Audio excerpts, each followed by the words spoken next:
Hello. नमस्कार।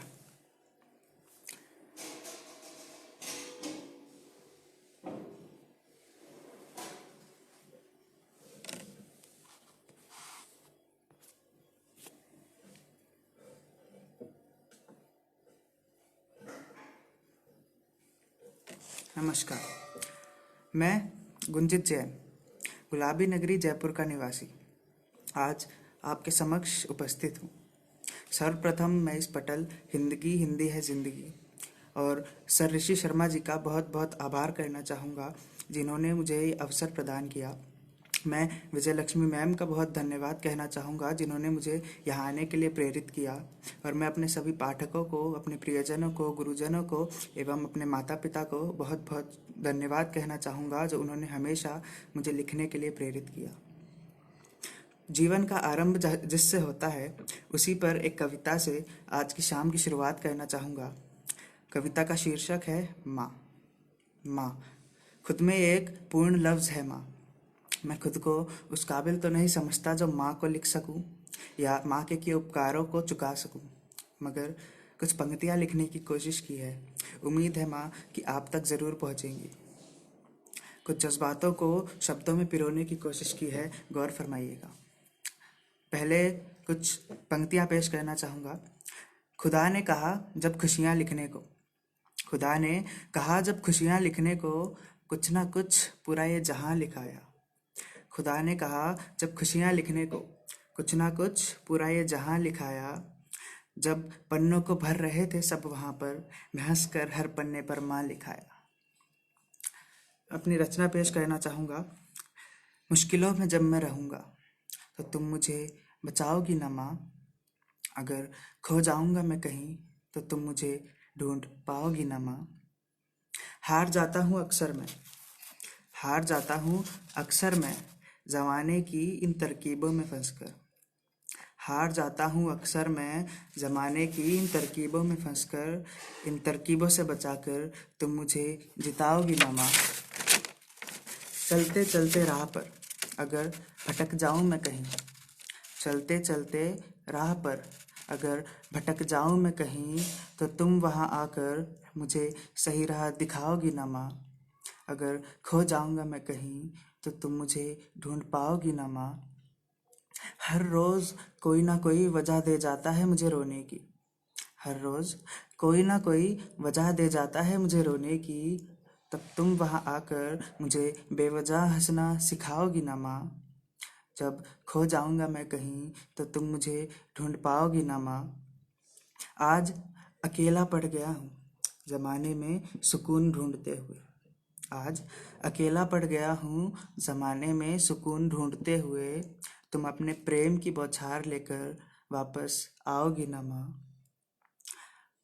आज खो गया हूँ, अगर खो जाऊँगा मैं कहीं तो तुम मुझे ढूंढ पाओगी ना माँ। बहुत शुक्रिया। दो पंक्तियाँ और पेश करना चाहूँगा। ज़मीं पर रहकर भी उनके सर पर खुदा का हाथ होता है, ज़मीं पर रहकर भी उनके सर पर खुदा का हाथ होता है। खुशनसीब होते हैं वो जिनके पास माँ का साथ होता है। आप सभी का बहुत बहुत शुक्रिया। जितने भी लोग यहाँ जुड़े हैं सभी को बहुत बहुत आभार। तो आप सभी यहाँ जैसा हम जानते हैं, सर्दी का मौसम शुरू हो गया है। फेस्टिवल्स का सीज़न चल रहा है। सब आप घर पे बैठकर चाय की प्याली के साथ में मेरी कविताओं का आनंद ले रहे हैं। कभी कभी मैं सोचता हूँ कि सर्दी, गर्मी, बारिश, वसंत, ये सब मौसम हमें कितना कुछ सिखा जाते हैं। परिवर्तन को स्वीकारना सिखाते हैं। हर मौसम के अपने कुछ गुण होते हैं। जिस प्रकार ज़िंदगी को ज़िंदगी ये खुशियाँ और गम बनाते हैं, जिस प्रकार ज़िंदगी को ज़िंदगी ये खुशियाँ और गम बनाते हैं, उसी प्रकार दुनिया को खूबसूरत ये बदलते हुए मौसम बनाते हैं। तो इन्हीं बदलते मौसमों पर कुछ एक कविता पेश करना चाहूँगा।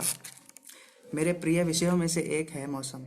अक्सर मैं छत पर जाकर मौसम के बदलते रंगों को देखता हूँ और कुछ ना कुछ लिखता हूँ। तो उन्हीं में से एक कविता का शीर्षक है आनंद क्यों ना लिया जाए। शुरू करना चाहूँगा। हर मौसम के कुछ गुणों को लिखने की कोशिश की है। भाव आप तक पहुँचे तो ज़रूर बताइएगा।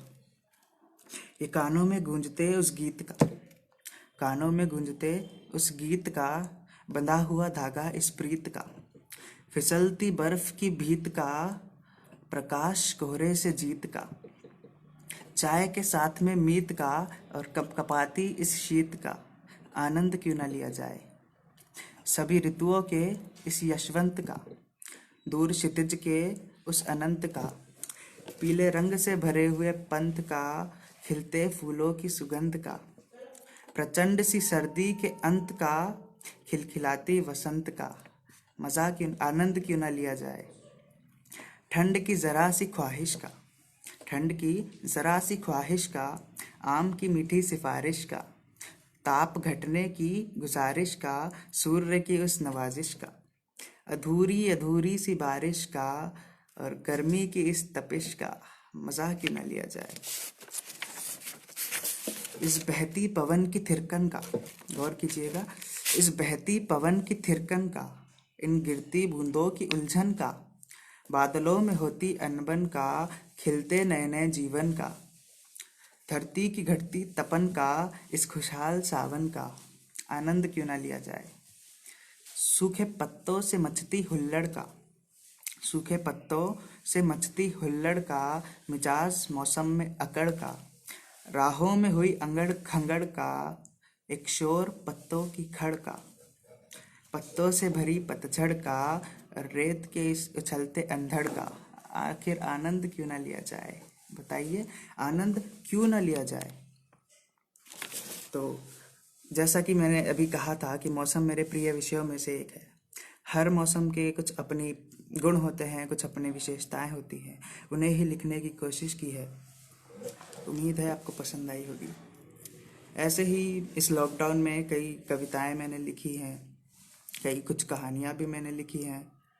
वैसे तो मैंने लिखना 7वीं कक्षा में चालू किया था, मगर कहते हैं ना, हर कहीं एक किसी का मोड़ आता है। मेरा वो मोड़ था ये लॉकडाउन। इस लॉकडाउन में काफ़ी समय था तो मैंने इस पर लगाने की कोशिश की है। कविताएं तो सुना दी, मगर कहानियों की बात करते हैं। कहानियां हर किसी ने सुनी होगी, देखी होगी। कहानियां सॉरी कहानियां आप सब ने सुनी होगी। बचपन में दादी नानी कहानियां सुनाया करती थी, बड़े हुए तो फिर फिल्मों की कहानियां, किताबों की कहानियां। उसी प्रकार जिंदगी के हर मोड़ पर कहीं ना कहीं कहानियां होती हैं, या कहें कि जिंदगी खुद एक कहानी है। इसी विचार के साथ 2 पंक्तियां पेश करना चाहूँगा। जैसे मुस्कुराते हैं हम बच्चों की नादानी पर, जैसे मुस्कुराते हैं हम बच्चों की नादानी पर, वैसे ही चलिए चलते हैं कविताओं से कहानी पर। इस कार्यक्रम को आगे बढ़ाते हुए मैं एक कहानी पेश करना चाहूँगा, जिसका शीर्षक है चलो गांव चलते हैं। गांव की कुछ बातें, कुछ संस्कृति, कुछ यादों को शब्दों में पिरोने की कोशिश की है। उम्मीद है आपको पसंद आएगी। शुरू करते हैं। उस दिन मैं अपने पिताजी और उनके एक मित्र के साथ कहीं जा रहा था। रास्ते से गुजरते के गांव को देखकर पिताजी के मित्र ने पिताजी से कहा, यार गांव की तो बात ही निराली थी। वाकई गांव की तो बात ही निराली होती है। मैं उन दोनों मित्रों के बीच एक अड़ंगा सा प्रतीत हो रहा था, मगर उस सफ़र पर मेरा जाना बहुत अच्छा रहा। खासकर मेरे लिए तो बहुत ही अच्छा रहा। गांव की बात सुनकर पिताजी को भी गांव के वो दिन याद आ गए।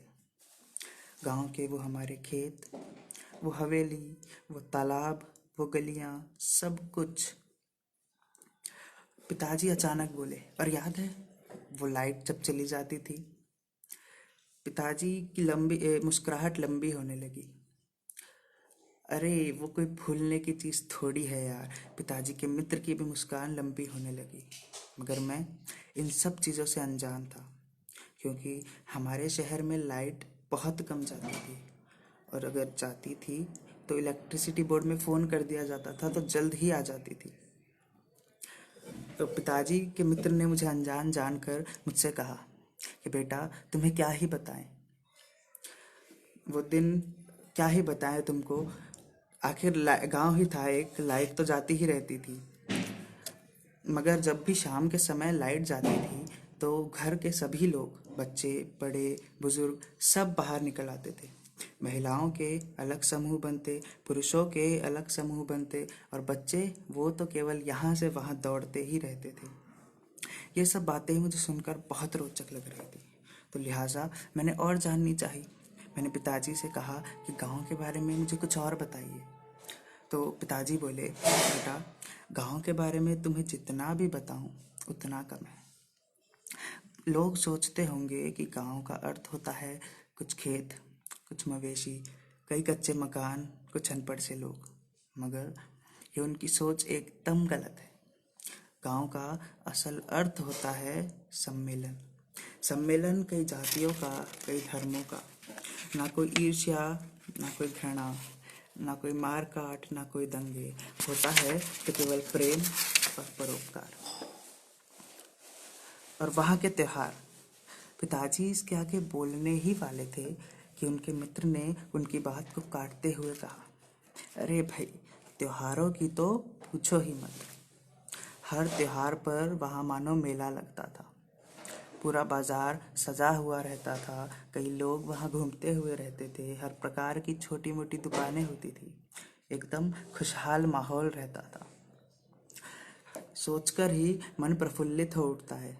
सोचो, हमने तो वो दिन जिए हैं, हमने कितना एंजॉय किया होगा। इतना कहकर पिताजी के मित्र अपने ख्यालों में खो गए, और फिर पिताजी भी। मैंने दोनों मित्रों के ख्यालों के बीच में दखल देते हुए पूछा, पिताजी क्या अब भी वहाँ ये सब होता है? पिताजी ने अपने ख्यालों से बाहर आते हुए मुझे जवाब दिया कि बेटा, गाँव का शहरीकरण हो सकता है। गांव तरक्की कर सकते हैं, गांव नए बन सकते हैं, मगर गांव की परंपरा, रीति रिवाज सब अब भी जीवित हैं। गांव के मायने अब भी वही है, गांव में प्रेम अब भी वही है, गांव में परोपकार अब भी वही है। कम शब्दों में कहूँ तो सुकून है गांव। शहर की भाग दौड़ और जिंदगी की अफरा तफरी के बीच सुकून। ये बातें सुनकर मैं कुछ कहने योग्य नहीं बचा। मैं पिताजी को सिर्फ एक चीज़ कह पाया, पिताजी चलो गांव चलते हैं, अपने गांव। बहुत बहुत शुक्रिया आप सभी का। मैं अक्सर जब भी अपने पिताजी के साथ गांव की तरफ जाता हूँ, अक्सर वो कहते रहते हैं कि बेटा देख, ये हमारे खेत थे, यहाँ तक अक्सर मैं खेलने आया करता था। बेटा देख, ये मेरा स्कूल था, यहाँ तक मैं साइकिल चलाते हुए आया करता था। बेटा देख, ये हमारी हवेली की वो छत जहाँ हम सब भाई बहनों ने खूब दौड़ भाग की, खूब हुड़दंग मस्ती की। वो सुनकर सोचकर मेरा मन खुशी से झूम उठता है कि वो भी क्या दिन थे। वाकई शहर की भाग दौड़ में चाहे कितना भी ऐशो आराम हो, चाहे कितना भी सुकून हो, लेकिन फिर भी गांव के मज़े तो गांव के मज़े होते हैं। गांव के कुछ अपने मायने होते हैं। वाकई लगता है वो भी क्या दिन थे। बहुत शुक्रिया आप सभी का। मैं देख रहा हूँ दीपिका शर्मा जी जुड़ी हुई हैं, बहुत बहुत शुक्रिया आपका। बहुत शुक्रिया श्री रानी जी जुड़ी हुई हैं, बहुत शुक्रिया सभी का, बहुत शुक्रिया।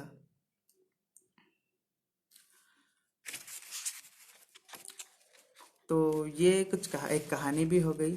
अब मैं एक गज़ल पेश करना चाहूँगा। ऐसे ही कई बार कुछ ना कुछ ख्याल।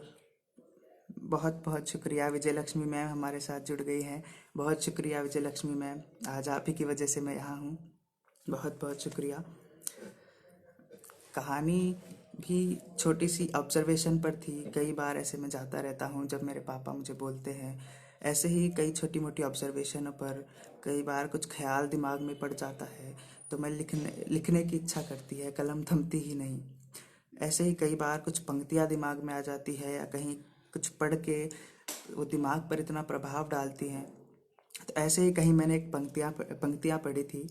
लेखक का नाम मुझे याद नहीं, मगर वो पंक्तियाँ कुछ इस प्रकार थी कि खूबसूरत वो पल था, खूबसूरत वो पल था, मगर क्या करें, वो कल था। वाकई जिंदगी की दौड़ भाग में कब समय बीत जाता है हमें पता ही नहीं चलता। उसी को उसी उसी ये पंक्ति मुझे इतनी पसंद आई कि इसको मैंने एक गज़ल के रूप में, मतलब इससे थोड़ी प्रेरणा लेकर आगे कुछ लिखना चाहा कि कैसे समय हम जीते हैं, उस कुछ पलों में समय बीत जाता है। पेश करना चाहूँगा।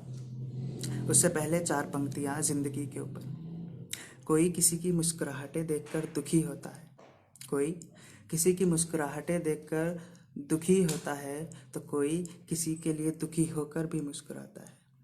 कोई किसी की मुस्कुराहटें देखकर दुखी होता है, तो कोई किसी के लिए दुखी होकर भी मुस्कुराता है। ये ज़िंदगी का सुहाना सफ़र है ही ऐसा मेरे दोस्त, गुजरते गुजरते एक दिन गुजर ही जाता है, गुजर ही जाता है। इसी गुजर जाने पर एक गज़ल। लम्हे गुजार ही रहे थे कि लम्हों में लम्हे गुजर गए, लम्हे गुजार ही रहे थे कि लम्हों में लम्हे गुजर गए। वो दिन सुकून के यही तो थे कि न जाने अब किधर गए, वो दिन सुकून के यही तो थे न जाने अब किधर गए। किस्से लिखने चला था ए जिंदगी तेरे इन पन्नों पर, किस्से लिखने चला था ए जिंदगी तेरे इन पन्नों पर। किस्से मेरे खत्म हुए नहीं मगर पन्ने सारे भर गए। वो दिन सुकून के यहीं तो थे न जाने अब किधर गए। काश काश सुना दिया होता हाल दिल किसी को मैंने, काश सुना दिया होता हाल दिल किसी को मैंने। जज्बात अंदर उलझे और उलझ कर वहीं मर गए। वो दिन सुकून के यहीं तो थे न जाने अब किधर गए। एक अजीब सी दास्तां है इन ख्वाबों की भी, गौर फरमाइएगा। एक अजीब सी दास्तां है इन दिलकश ख्वाबों की भी। देख लेने से पहले ही कुछ ख्वाब टूट कर बिखर गए। वो दिन सुकून के यहीं तो थे न जाने अब किधर गए। लम्हे गुजार ही रहे थे कि लम्हों में लम्हे गुजर गए। बहुत शुक्रिया आप सभी का। आप सभी के इस प्यार की वजह से ही आज तक लिख पाया हूँ, लिखता रहा हूँ। बहुत शुक्रिया, बहुत शुक्रिया। ऐसे ही कुछ गज़लें, कुछ कविताएं, कुछ कहानियाँ मैं अक्सर लिखता रहता हूँ। अक्सर बैठे बैठे कहीं ना कहीं कलम चल जाती है, कुछ ख्याल जहन में आ जाते हैं। ऐसे ही एक और गज़ल है, उसका शीर्षक है अब रहा नहीं। वो गज़ल आप सबके सामने पेश करना चाहूँगा। कुछ बातें हैं जो पहले हुआ करती थी मगर अब नहीं रही। लफ्ज़ों में जो था वो कहर अब रहा नहीं, लफ्ज़ों में जो था वो कहर अब रहा नहीं। कलम का ये ज़ोर हर पहर अब रहा नहीं, कलम का ये ज़ोर हर पहर अब रहा नहीं। अंधेरे में अक्सर, अंधेरे में अक्सर जो सहम जाया करते थे। अक्सर बचपन में डर लगता है अंधेरे से। अक्सर अंधेरे जब भी होता है, कोई लाइट बंद करता है, आपने देखा होगा घर में बच्चे डर के भाग जाते हैं या अंधेरे में अंधेरे में वो रहना पसंद नहीं करते, अंधेरे में नींद नहीं आती। तो उसी पर अंधेरे से जो अक्सर सहम जाया करते थे, इन दिलों में अंधेरे से वो डर अब रहा नहीं। कलम का ये जोर हर पहर अब रहा नहीं। डालियां तो दुनिया में खूब फैली हैं इसकी, डालियां तो दुनिया में खूब फैली हैं इसकी, पर रिश्तों का वो हसीन शजर अब रहा नहीं। जैसा कि हम सब जानते हैं, आज ऑनलाइन हम सब जुड़ चुके हैं। आज यहाँ पे बैठ के मैं दुनिया भर से बात कर सकता हूँ, जैसे आज आप सभी से मैं जुड़ा हुआ हूँ। वैसे ही दुनिया भर में इस रिश्तों की डालियाँ फैल चुकी है, मगर वो पुराने रिश्तों में जो खूबसूरत एक एहसास होता था वो अब नहीं बचा है। रिश्तों का वो हसीन जो शजर हुआ करता था वो अब नहीं बचा है। डालियाँ तो खूब फैली है मगर वो पेड़ नहीं बचा है। दुआएं जहाँ मुकम्मल होती थी, अगले शेर पे गौर फरमाइएगा। दुआएं जहाँ मुकम्मल होती थी ज़िंदगी में, दुआएं जहाँ मुकम्मल होती थी ज़िंदगी में, उन दुआओं में भी वो असर अब रहा नहीं। कलम का ये जोर हर पहर अब रहा नहीं। बदले हैं रुख सबके, बदली है महफिलें यहाँ। बदले हैं रुख सबके, बदली है महफिलें यहाँ। अपना सा वो अपना शहर अब रहा नहीं। आजकल हम दूर दराज के इलाकों से जुड़ चुके हैं, कई देशों से जुड़ चुके हैं, मगर एक शहर, अपने शहर में जो एक अपनापन होता है वो भी कहीं नज़र नहीं आता। अगर आज हम पूछना चाहें तो एक पड़ोसी दूसरे पड़ोसी का नाम नहीं जानता। आजकल एक कहीं पढ़ा था फ्लैट संस्कृति, शायद महादेवी वर्मा जी की कहानी में पढ़ा था। फ्लैट संस्कृति का ये एक जो दौर आ गया है, फ्लैट संस्कृति में हम नहीं जानते कि हमारे ऊपर वाले फ्लैट में कौन रहता है, नीचे वाले फ्लैट में कौन रहता है। पहले के टाइम जैसा अब नहीं रहा जहाँ पूरा शहर अपना हुआ करता था।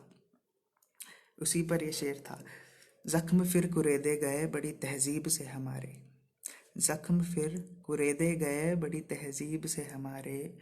मरहम से मेरा दर्द बेअसर अब रहा नहीं। कलम का ये जोर हर पहर अब रहा नहीं।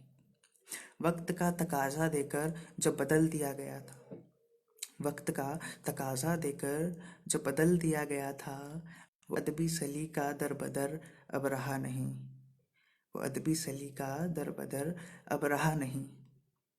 हम देखते हैं कि पहले कैसे हर जगह एक अदब से बात होती थी, एक नज़ाकत से बात होती थी, हर कोई आदर सत्कार से बात करता था।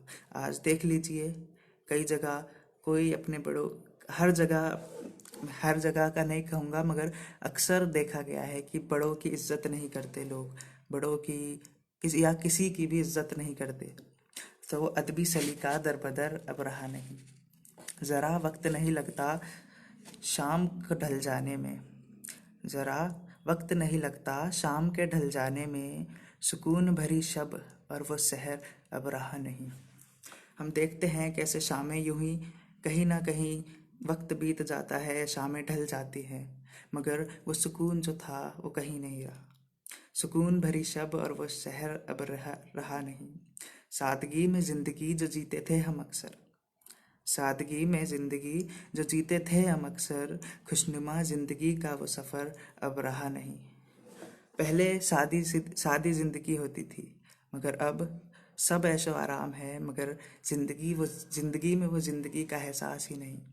शैलेश लोढ़ा जी की एक पंक्ति मुझे याद आती है, 21वीं सदी का केवल इतना सा प्रभाव है। 21वीं सदी का केवल इतना सा प्रभाव है। पहले अभावों में खुशियाँ थी, अब खुशियों का अभाव है। वाकई पहले अभावों में भी लोग खुशियों से जीते थे, अब खुशियाँ सब है, मगर वो खुशियों में भी वो खुशियों वाली बात नहीं रही। वो खुशनुमा ज़िंदगी का सफ़र नहीं रहा। आखिरी शेर पर गौर फरमाइएगा। कहने को सबके पास फुर्सत है यहाँ, कहने को तो सबके पास फुर्सत है यहाँ। वैसा इत्मीनान सब में मगर अब रहा नहीं। लफ्ज़ों में जो था वो कहर अब रहा नहीं। कलम का ये जोर हर पहर अब रहा नहीं। इत्मीनान यहाँ सबके पास है, फुर्सत आज सबके पास है। अब जैसे आप देख रहे हैं लॉकडाउन में सब घर पे बैठे हैं, सबके पास बहुत टाइम है, वक्त है, मगर फिर भी ज़िंदगी जीने का वक्त किसी के पास नहीं है। वो सुकून किसी के पास नहीं है, वो इत्मीनान किसी के पास नहीं। बहुत शुक्रिया आप सभी का, बहुत शुक्रिया ऋषि शर्मा सर, बहुत शुक्रिया विजय लक्ष्मी मैम, बहुत बहुत शुक्रिया आप सभी का। चलिए, गज़ल हो गई, कहानी हो गई।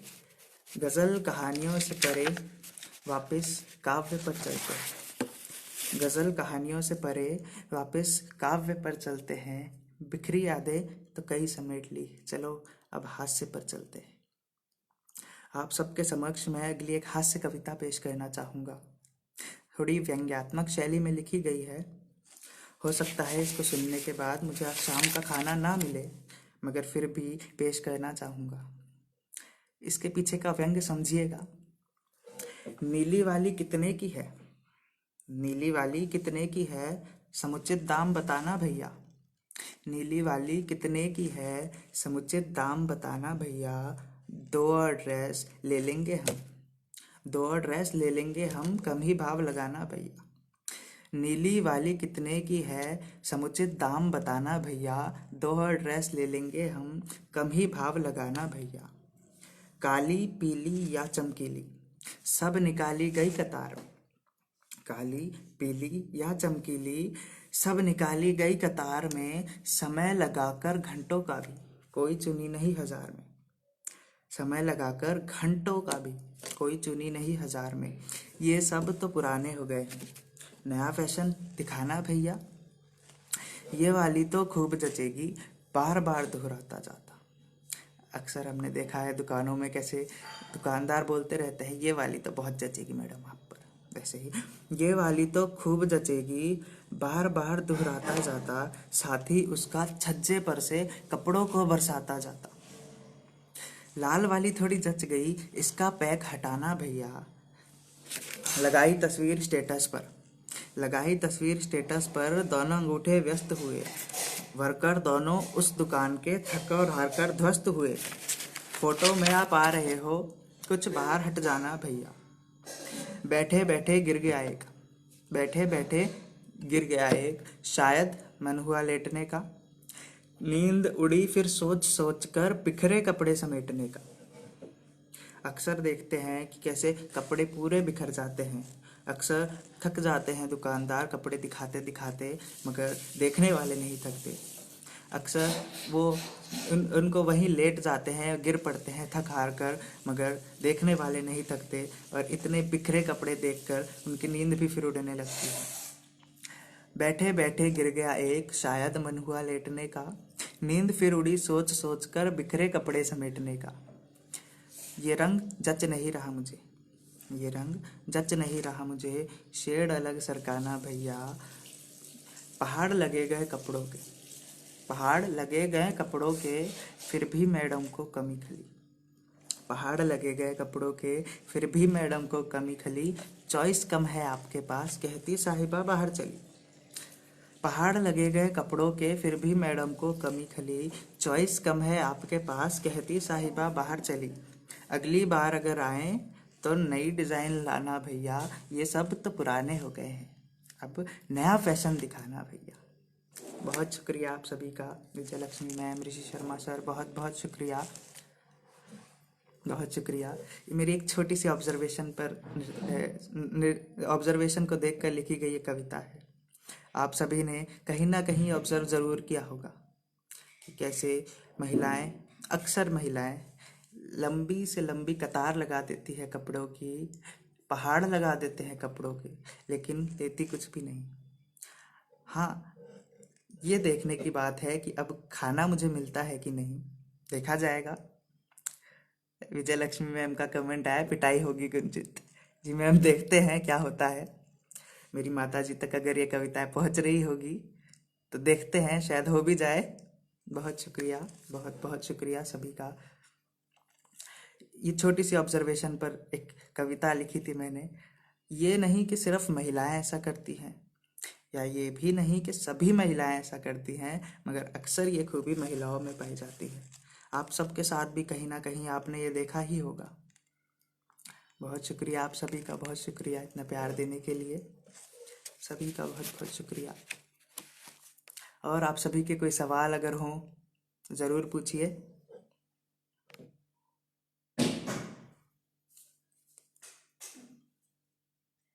बहुत शुक्रिया विजय लक्ष्मी मैम, बहुत बहुत शुक्रिया आपका।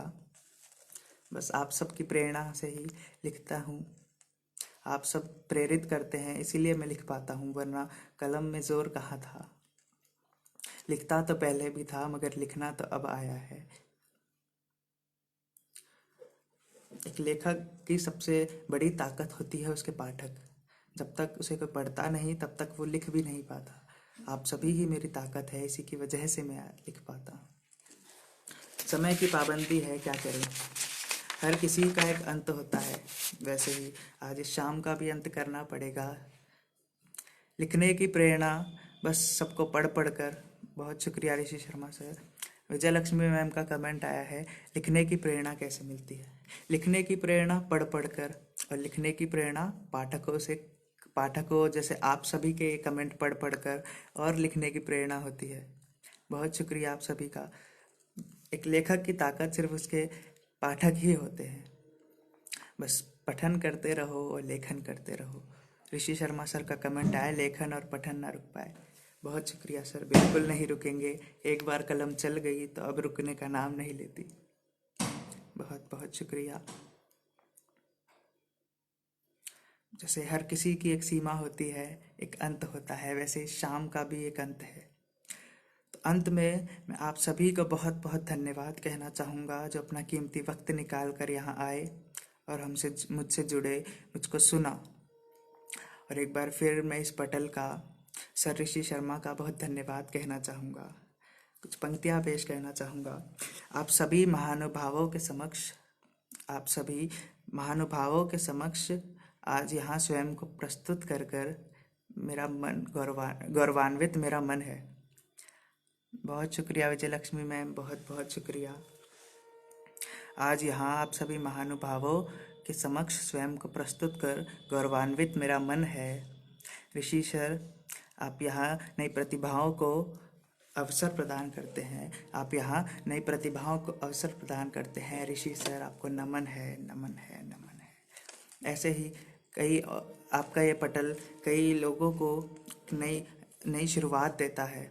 मैं लिखता था पहले, ज़्यादा बोलता नहीं था, मगर आज मेरी वजह आपके इस पटल की वजह से लोग मुझे सुन पा रहे हैं। बहुत बहुत शुक्रिया आपका। इसकी वजह से लिखने से पढ़कर इस कविताओं को आपने सब तक पहुंचाया, उसके लिए इस पटल का आपका बहुत बहुत आभार। जैसा कि हम सब जानते हैं, आज क्रिसमस का त्यौहार है। क्रिसमस यानी खुशियों का त्यौहार। दुआ करता हूँ कि ये त्यौहार आपके लिए खुशियाँ लाए। और कुछ ही दिनों में नया साल शुरू होने वाला है। नववर्ष की आप सभी को, नववर्ष और क्रिसमस की आप सभी को बहुत बहुत शुभकामनाएं एवं मंगल पर कामनाएं। उम्मीद करता हूँ आप सभी स्वस्थ रहें। ये जो अभी कोरोना का वायरस चल रहा है, इससे बचकर रहें, स्वस्थ रहें, सभी नियमों का पालन करें। एवं बहुत बहुत शुक्रिया आप सभी का, सहृदय आभार। आप सबसे विदा लेना चाहूँगा। धन्यवाद।